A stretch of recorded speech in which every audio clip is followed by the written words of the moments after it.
오늘 말씀 제목 그리스도라 칭하는 예수입니다. 그리스도라 칭하는 예수. 도대체 그리스도는 어떤 직분이며 예수는 누구인가?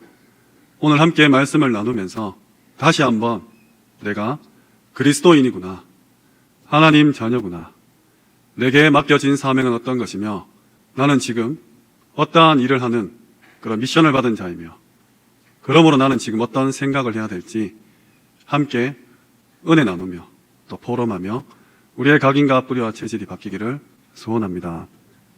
첫 번째로 성경의 그리스도입니다. 성경의 그리스도입니다. 그리스도는 예언되셨고 약속으로 받았고 성취가 되었습니다. 우리 잘 아는 성경 말씀처럼 여자의 후손을 보내주겠다. 그 여자의 후손이 뱀의 머리를 완전히 박살낼 것이다. 처음부터 창세기부터 받은 말씀입니다. 그리고 홍수 시대에 방주 안으로 들어오면 산다. 방주로 예표된 예수 그리스도죠. 또한 이사야 7장 14절에 하나님이 우리와 함께 하시는 그 임마누엘로 또 예표되신 그리스도입니다. 그분이 마태복음 16장 16절 말씀처럼 드디어 그리스도로 이 땅에 성육신하시고 성경의 예언을 성취하셨습니다.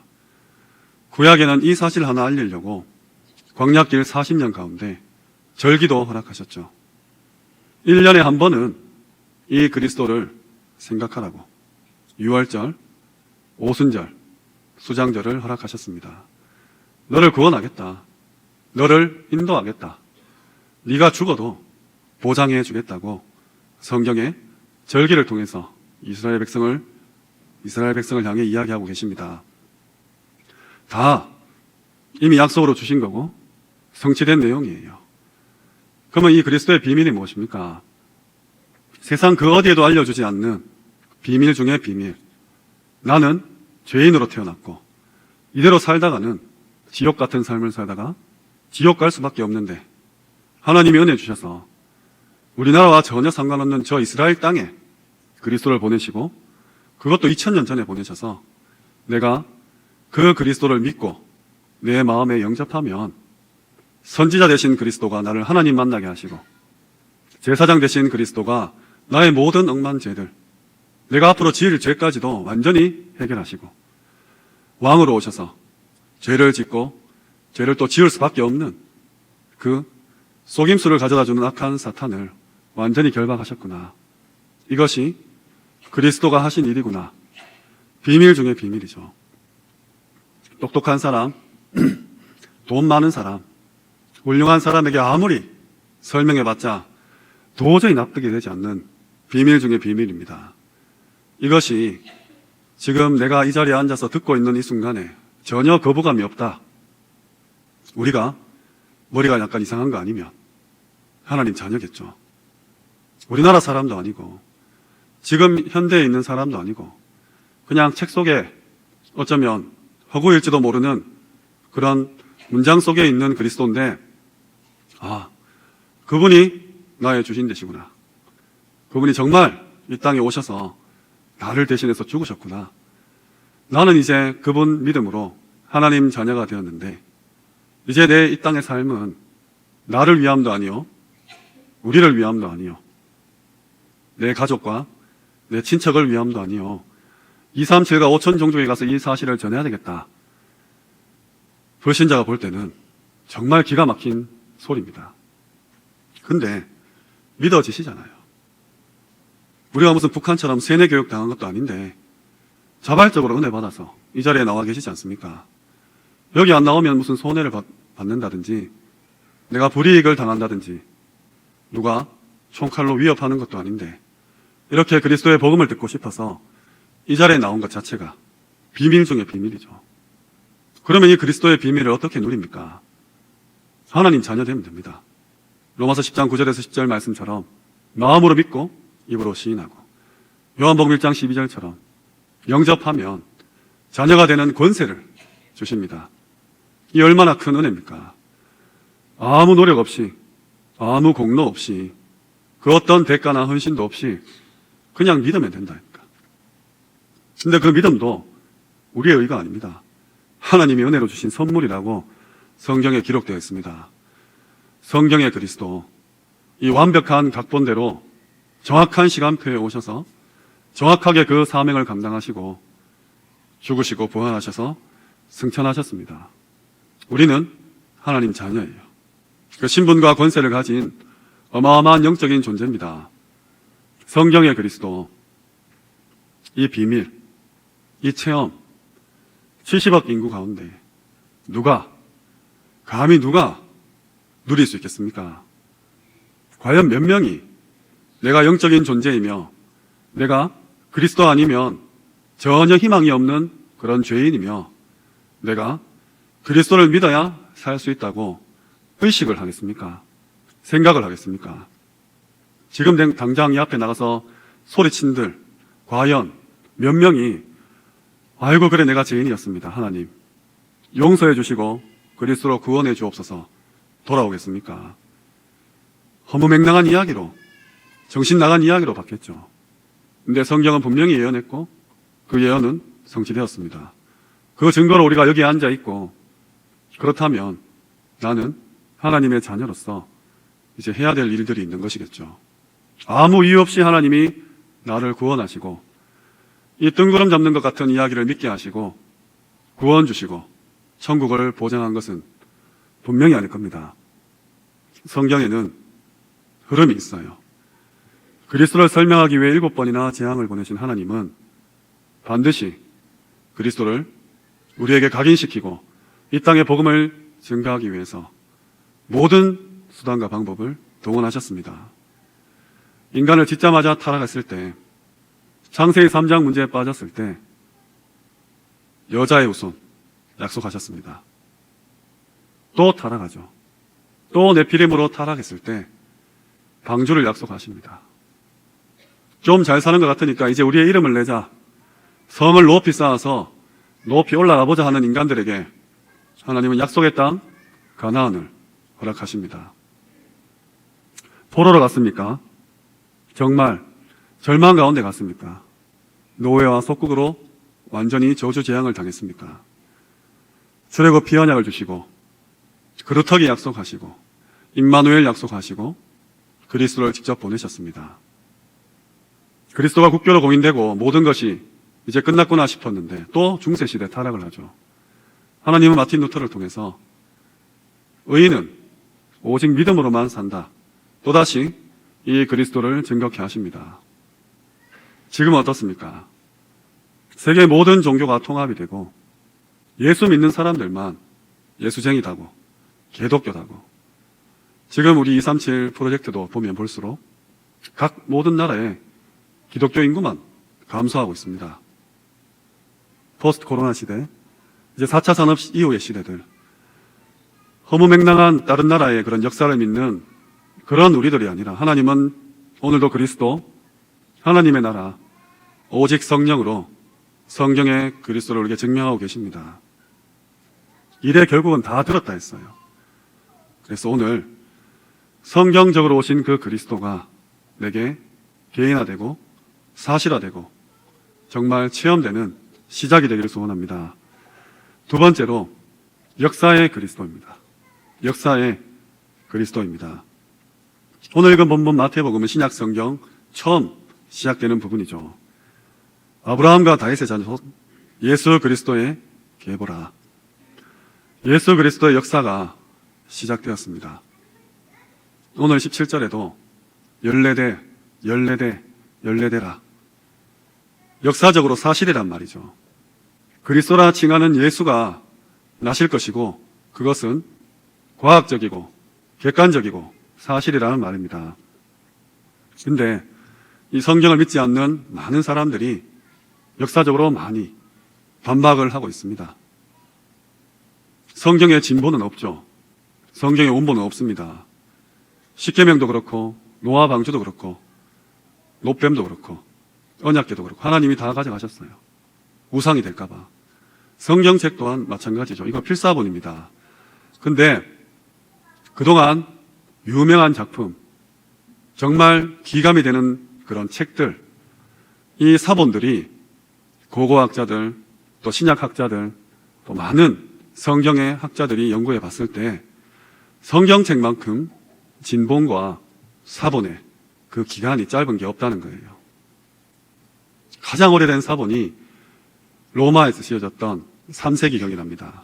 무려 1100년 동안 원본과 사본의 기간이 있었는데 수많은 학자들이 연구한 끝에 이거 원본과 별 차이가 없는 진본과 다름이 없는 내용들이다 이렇게 증명을 해놨답니다. 근데 성경책은 그 진본과 사본의 기간이 100년도 채 되지 않는답니다. 가장 오래된 게 요한복음인데 그것 또한 150년 내에 기록되어진 필사본이랍니다. 그 어떤 학자들도 또 사본을 연구하는 학자들도 이것은 정말 예수 추종자들이 무슨 소설 쓰듯 시나리오 쓰듯 어떤 내용을 가미해서 또 첨가해서 쓴 것이 아니라 사실 그대로 쓴 원본과 다름이 없는 진본이구나라고 그렇게 증명하고 있다고 합니다. 예수 그리스도의 부활을 직접 목격한 사람들이 얼마나 많습니까? 그리스도의 세계에 가장 중요했던 사건은 바로 십자가의 죽음과 도저히 인간이 과학적으로 이해할 수 없는 부활이겠죠. 그것을 기록한 이 신약성서 마태복음이 전혀 소설책이 아니라는 말입니다. 그렇다면 이 사본의 개수입니다. 당연히 많은 사본들이 존재하겠죠. 정말로 유명했던 그 고대 그리스의 일리어드라는 그런 작품이 있는데 사본이 643개랍니다. 고대 그리스 시인인 소포클레스의 희곡이 사본이 100개가 되고 플라톤의 사부극도 7개가 있답니다. 아리스토텔레스 많이 들어보셨죠? 그의 저서도 5개가 있다고 합니다. 기간도 엄청나게 오래되었고 사본도 몇 개 없는 이것들이 역사적으로 사실이다. 아리스토텔레스가 한 말이 맞다라고 증명하는데 고작 5개의 사본에 의지하고 있다는 거예요. 그런데 성경은 5843개가 있다고 합니다. 그 누구도 부인하지 못하는 역사적 사실이라는 것이죠. 전 기독교인들이 대예배 시간에 한국으로 치면 오전 11시에 본디오 빌라도에게 고난을 받으사라고 고백합니다. 본디오 빌라도라는 역사적인 인물이 있었고 그가 예수 그리스도를 십자가에 내주었다. 너무나도 객관적이고 사실적으로 그리스도가 십자가에 못 박혀 죽음을 증명하고 있는 내용들입니다. 또한 이 부활 사건을 두고도 말이 많습니다. 그런데 성경은 아이러니하게도 부활의 최초 목격자를 여성으로 기록하고 있어요. 우리 성도님들 잘 아시다시피 예수님이 5,000명을 먹이시고 또 4,000명을 먹이시고 또 구약시대 때도 인구를 계수할 때 여성은 그 숫자에 포함되지 않습니다. 여기 계신 여성분들에게 죄송하지만 남자만 인정해 줬다는 거예요. 근데 예수님의 어마어마한 부활 사건을 기록함에 있어서 그 목격자가 여성이었다. 당시 유대 사회 배경으로는 전혀 설득력이 없는 그 누구도 믿지 않고 얼마든지 시비를 걸 수 있는 내용입니다. 그럼에도 불구하고 왜 여성으로 기록했냐? 사실이란 거죠. 그 어떤 꼼수도 그 어떤 머리를 쓴 것도 아니라 여성들이 직접 보았고 그 본 것을 성경은 기록하고 있다는 거예요. 얼마든지 시비 걸릴 수 있는 내용인데도 불구하고 사실이라는 겁니다. 또 부활 사건에 대해서 이 목격자 여성들의 사건의 진술이 다 다르다고 또 시비를 건답니다. 그런데 어떻습니까? 지금 범죄 수사에 있어서도 오히려 여러 명의 증언이 너무나 똑같으면 오히려 조작된 것이라고 의심하지 않습니까? 생각하면 할수록 파고들면 들수록 조사해보면 조사해볼수록 예수 그리스도가 단순히 예수 믿는 사람들의 그런 믿음에 근거한 것이 아니라 역사적으로 사실이었다는 것이죠. 부활을 인해서 그 목격자 500명 있지 않습니까? 죽음을 무릅쓰고 예수가 부활했다고 증언했습니다. 가난하고 못 배우고 또 보잘것없는 사람들이 예수 그리스도 그 왜 부활을 증언하면서 그렇게 죽어갔겠습니까? 무슨 이득이 있다고? 아니 지금도 과학적으로 기술적으로 부활은 증명되지 않는데 그 원시시대 같은 배우지 못한 그 사람들이 왜 그렇게 그리스도의 복음을, 그리스도의 부활을 굽히지 않고 자기 생명을 바쳐서 그렇게 증언했냐 이 말입니다. 사실이기 때문이겠죠. 일부는 환상을 보았다, 환각 상태다, 또 이렇게 나온답니다. 그런데 정신의학자들이 말하기를 이런 환각 증세는 지극히 개인적인 것이기 때문에 타인과 공유가 되지 않는 현상이라고 합니다. 만약에 500명 넘는 사람들이 집단으로 환각에 걸린 거라면 이것은 예수 부활보다 더 기적 중의 기적이다, 이렇게 표현할 만큼 일어날 수 없는 일이라는 것이죠. 많이 있잖아요. 도날설, 기절설도 있습니다. 예수 그리스도의 태어나심과 그의 공생애와 십자가의 죽음, 또 부활하심이 파고들면 들수록, 조사하면 조사할수록 단순히 우리의 믿음에 지나지 않고 역사적인 사실이란 겁니다. 그래서 얼마 전에 영화도 나왔죠. 도저히 이 사실을 믿을 수 없는 한 기자가 나와서 예수 부활이 허구라고 증명하기 위해서 끊임없이 조사하다가 당신을 인정할 수밖에 없고 무릎 꿇고 영접한 그 사건이 실화로 되어 영화로도 나왔습니다. 이처럼 성경의 그리스도, 역사의 그리스도는 정확한 사실입니다. 그리고 과학입니다. 그렇다면 세 번째로 나의 그리스도입니다. 나의 그리스도입니다. 나의 그리스도는 누구입니까? 마태복음 16장 16절에 베드로는 주가 그리스도시다, 예수님 당신이 그리스도시다 고백했습니다. 단순히 그리스도뿐만 아니라 나의 주인이라 했어요. 나의 주인, 나의 그리스도, 우리 성도님 지금 누구입니까? 마태복음 1장 21절에 자기 백성을 저희들의 죄에서 구원할 자이신 그 이름의 뜻을 가진 예수 맞습니까? 하나님이 그리스도 보내겠다, 그리스도 보냈다, 그리스도 죽었다, 살아났다, 승천했다라고 기록된 이 성경의 그리스도가 과연 예수가 맞습니까? 혹시 통장에 찍힌 그 영의 개수 아닙니까? 내가 타고 다니는 차 cc, 내가 살고 있는 집 평수 혹시 아닙니까? 과거의 경험들, 체험들, 내가 이렇게 당했을 때는 이렇게 행동하고, 이렇게 계산해서 이렇게 준비해서 이렇게 대비해야지, 내가 이렇게 투자하고, 내가 이렇게 계획하고, 내가 이렇게 살아가야지라는 그 주인을 모시고 있지는 않습니까? 우리 많은 랩런트들 혹시 학업이 그리스도 되어 있지 않습니까? 이 지긋지긋한 집구석을 내가 완전히 벗어나든지 이렇게 세워야겠는데 그거 공부밖에 없다, 이 착각 속에 있지는 않습니까? 자리, 명예, 위치, 건강, 인간관계 이런 것들이 그리스도가 아닙니까?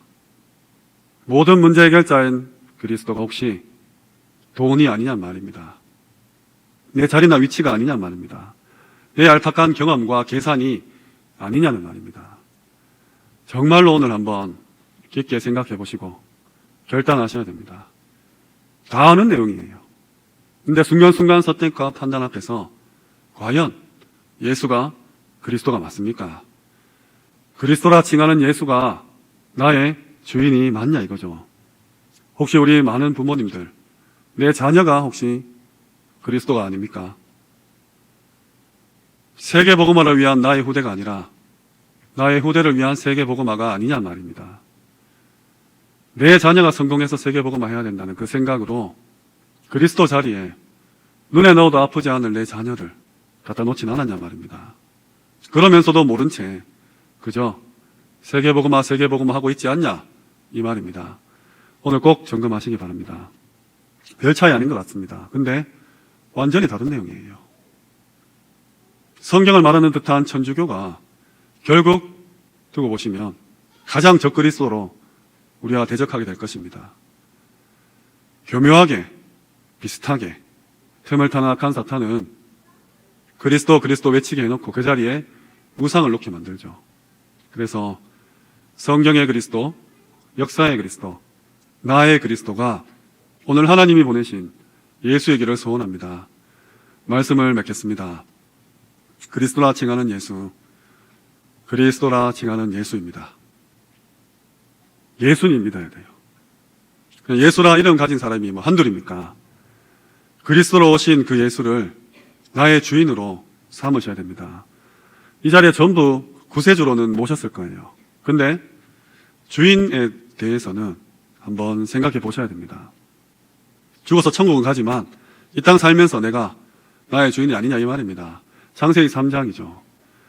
죽을 때까지 묵상할 내용이, 그래서 점검할 내용이 창세기 3장 나 중심입니다. 왜? 이제 사탄은 그거밖에 없거든요.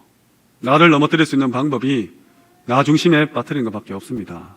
내 생각에 빠지게 하는 것이죠. 우리는 하나님의 계획을 붙잡아야 됩니다. 이게 40일 금식보다 낫습니다. 배고픈데 고생하지 말고 맛있는 밥 많이 드시면서 내 생각을 하나님의 계획으로 바꾸는 게 훨씬 더 중요하다는 사실입니다.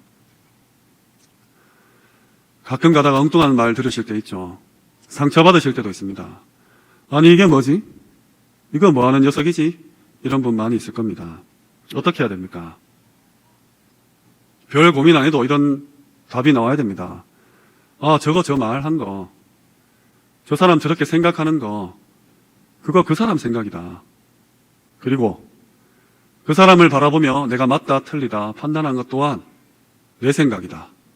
이렇게 답이 나야 됩니다. 상처받으셨습니까? 관계가 틀어졌습니까? 내 상처요? 내 허물입니다. 거기 매여 있을 필요 없습니다. 저 사람이 이상한 거나 내가 이상하다 생각하는 거나 똑같다는 말입니다. 중요한 것은 하나님의 계획입니다. 어떤 일을 당하시면 하나님 계획 찾으시면 됩니다. 성경의 그리스도, 역사의 그리스도, 나의 그리스도 다 이뤘다 하시고 요한복음 19장 30절에 다 이뤘다 하시고 가셨습니다. 여기 없어요.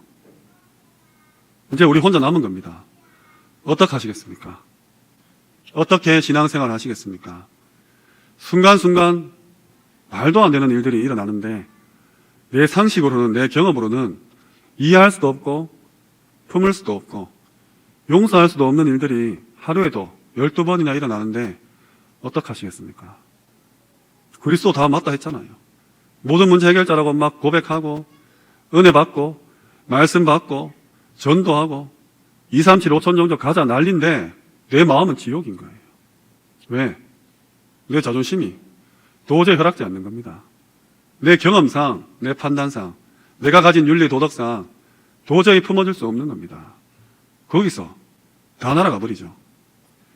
렘너드 대회, 선교 대회, 중직자 대회, 산업인대 백날 첫날 하고 주여 주여 해도 내 생각에 딱 매여가지고 그대로 또 돌아가는 겁니다.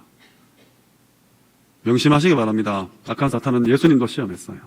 그것도 40일이나 금식한 예수님께 감히 와서 떡 먹어라, 절해라, 뛰어내리라 이딴 소리 하고 있습니다. 우리한테 안 하겠습니까? 우리가 예수님보다 성령 충만하고 예수님보다 성스럽습니까? 아니잖아요. 내 생각 다 버리시기 바랍니다. 그게 그리스도를 주인으로 삼는 길이에요. 3가지 세팅, 3가지 초월, 3가지 전무후무 하기 전에 내 생각부터 하나님의 생각으로 바꾸시는 겁니다. 아마 평생 싸우셔야 됩니다. 끊임없이 싸우셔야 됩니다. 오늘 이 문을 나가는 그 순간 집에 가자마자 또 싸워야 됩니다. 악한 사탄은 24시예요. 아, 내 생각이 틀릴 수도 있겠구나.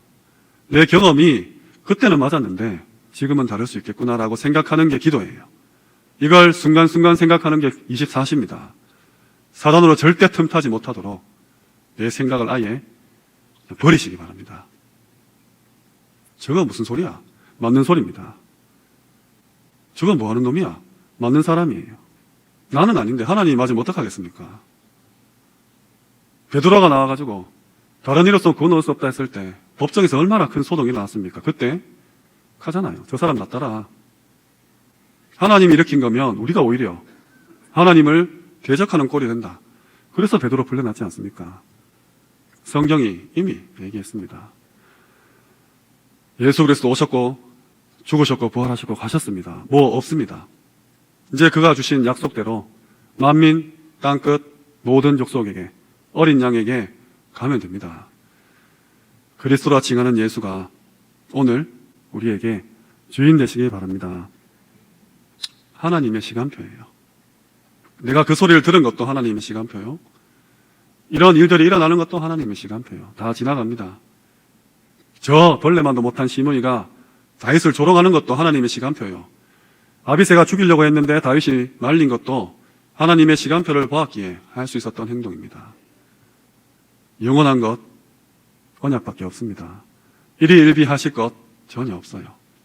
그래서 정말로 이제는 237 5천 종족 한 사람이 되겠다 이번 주에 결단하셨으면 하나님의 계획을, 하나님의 생각을 내 생각으로 끌어오시는 연습, 훈련하셔야 됩니다. 이게 안 되기 때문에 순간순간 말씀 받는 자리에 앉아 계신 겁니다. 합숙도 하고 녹취본도 보고 기도도 해보고 발버둥 치는 겁니다. 이거 되면 그 한 사람이잖아요. 한 사람이 되기도 전에 내 스스로 막 분쟁이 일어나서 분란이 일어나서 막 지옥 같은 마음 가운데 스스로 무너지게 악한 사탄은 지금도 또 계략을 짜고 있습니다. 지금 여기서 나가는 즉시 또 시험 가지고 옵니다. 근데 괜찮아요. 불신자들은 중리산이하겠지만 그리스도 대신 예수께서 오늘 나와 함께 하시고 나의 주인이 되어 주시기 때문에 내가 이 사실을 알고만 있다면 괜찮습니다. 모든 막힌 담, 모든 막힌 길, 문, 성소에 들어가듯 휘장이 찢어지듯 그리스도께서 여실 줄 믿습니다. 사업으로 걱정하시는 모든 중직자분들, 학업으로 걱정하는 모든 후대들 괜찮습니다. 그리스도라 칭하는 예수께서 오셨고 죽고 부활하셔서 나의 주인이 되셨습니다. 그래서 틀린 사람 있습니까? 내가 볼 때 틀린 사람. 하나님이 볼 때는 모르겠고 일단 내가 볼 때 틀려서 막 눈꼴 씌우는 사람 있습니까? 아이고 저거 교회 왜 오는 상인역 오다가 막 차에 치여가지고 막 천국 빨리 가쁘지 않은 사람 있습니까? 고치려고 하지 말고 살려주세요. 그렇다고 무조건 받아주고 이해하고 수용하고 초월하는 말이 아닙니다.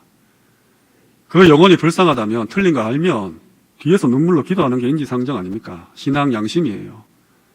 그거 되고 뭐 어떻게 한번 해보려고 이 모양 저 모양으로 시나리오 짜가지고 아까 전에 그래 내가 만났을 때 얘기 못한 게 천추의 아니다면서 막 밤잠 못 자고 막 이제 수요일날 못했으니까 금요 철학 때 보자 하면서 다 내려놓으시기 바랍니다. 그냥 하나님의 계획만 구하세요. 그리고 뒤에서 조용히 기도하시면 됩니다. 그게 40일 금식하는 것보다 훨씬 더 낫고 내 몸에도 좋고 건강하고 별 부담이 없는 멋진 신앙생활입니다. 그래서 이제 후대들 앞에서 좀 멋있는 그런 믿음의 선배 되시기를 소원합니다.